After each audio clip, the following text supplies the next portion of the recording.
Hi students, welcome to our physics class. Today in this video we will discuss about binding energy. Okay, in previous video we have discussed about what is mass energy equivalence principle and also mass defect. Okay, what is a mass energy equivalence principle? So that is E is equal to mc squared. So this is mass energy equivalence principle.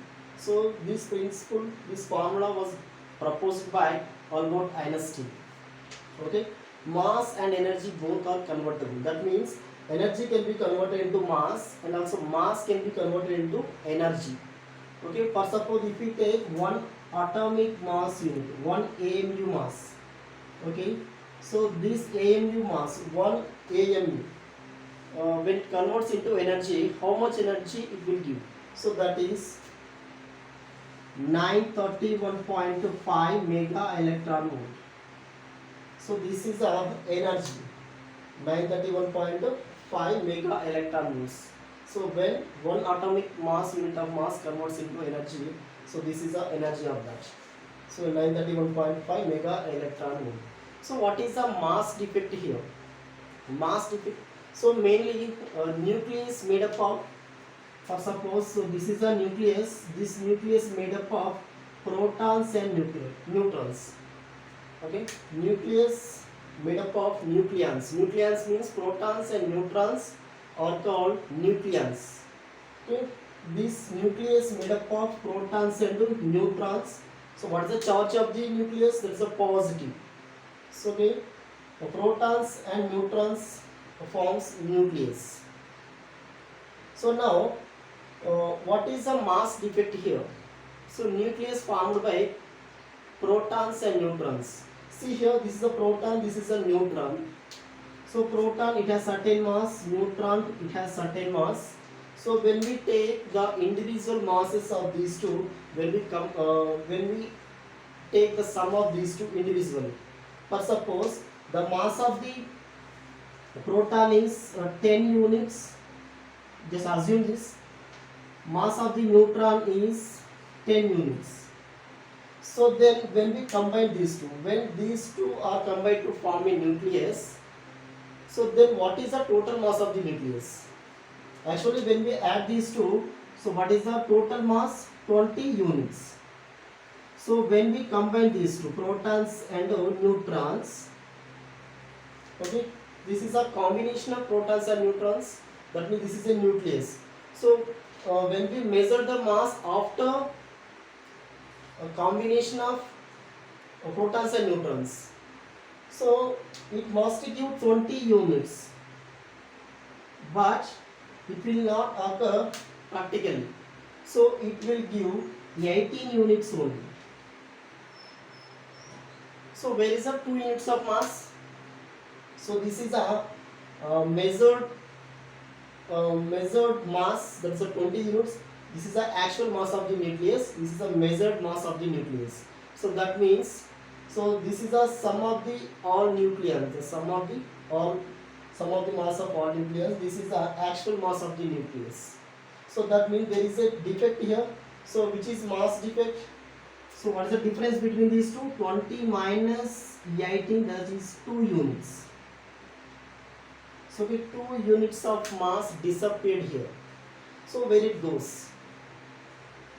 Okay, so what is our mass defect here? Mass defect is indicated by delta M. So this is equal to, that is, what is, for suppose this is the mass of the proton is mp. So how many number of protons here? Z protons, plus mass of neutron is mn. So how many number of neutrons here?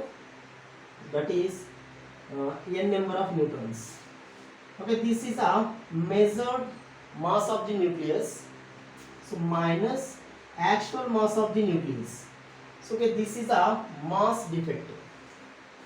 So what is the mass defect here? 2 units. 2 units of mass is mass defect here. So this amount of mass disappeared. So when the protons and neutrons are combined to form a nucleus, some of the mass disappeared here. Okay, So that dissipated mass is called mass defective.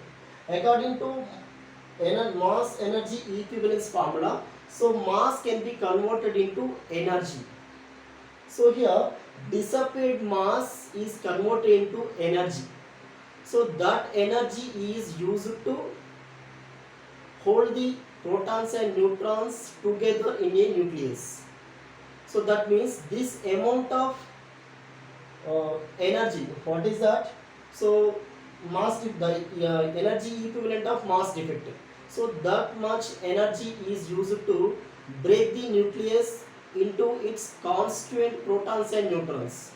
Okay, these 2 units of, so these 2 units of energy, so this much of energy, that means this amount of mass converted into energy, that energy is used to hold the nucleons in the nucleus.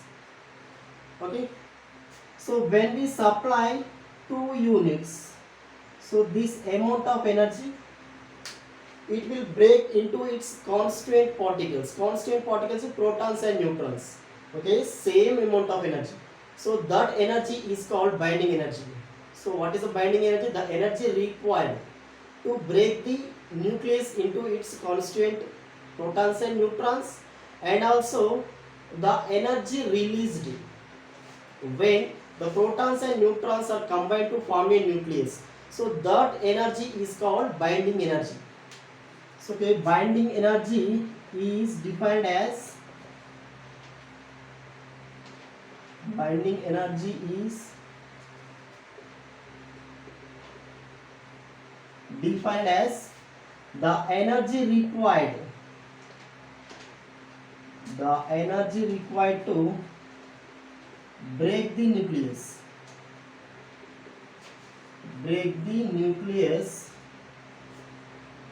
into its constituent protons and neutrons.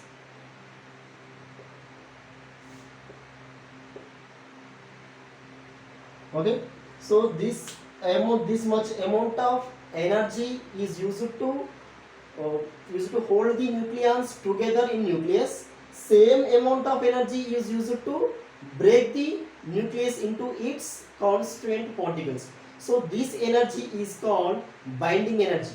So what is a binding energy? Binding energy is defined as the energy released when the protons and neutrons are combined to form a nucleus. So okay, that energy is used to hold the protons and neutrons inside the nucleus. And also when we apply this much of energy, so okay, what is the defect here? 2 units mass converted into energy. So when we supply that amount of energy to this nucleus, it will break into its constituent protons and neutrons. Okay, so we can define the binding energy in different ways. Okay, that is the energy required to break the nucleus into its constituent particles, that energy is called binding energy. Okay, so binding energy is Be means binding energy. So this is equal to delta M into C square. We can write this. So what is delta M? That is a mass defect. So this is a C square, means velocity of light in vacuum. So BE is equal to delta M into C square. So mass defect, we can write this. It's a mass defect here, that is ZMP, mass of the protons. So next mass of the neutron, that is A minus Z into Mn. So minus M. This is a mass defect. So this is C square. Okay. What is the amount of mass here? One atomic mass unit of mass gives how much energy? 931.5 mega electron volts. So we can write this binding energy equal to delta M into 931.5 mega electron volts. So this is a binding energy formula. So okay, by using E is equal to mc square, we can derive this. E is equal to mc square. This is mass and energy equivalence formula. So here binding energy is E is equal to what is m here? M is a mass defect. That mass defect is converted into energy here. So delta m into c square. What is the delta m? ZmP plus a minus z into mn minus m. So this is a measured mass of the nucleons. This is the actual mass of the nucleus. Okay, actual mass of the nucleus always less than to measured mass of the nucleons. So there must be mass defect. So that mass defect, that mass, that amount of mass is converted into energy. So that energy is called binding energy. This energy is used to form the nucleus, and also that much of energy is used to break the nucleus to its constituents, protons and neutrons. Okay. So next one is, what is a binding energy per nucleon? So binding energy per nucleon or binding energy fraction. So we will discuss about that in next video. Okay, thank you.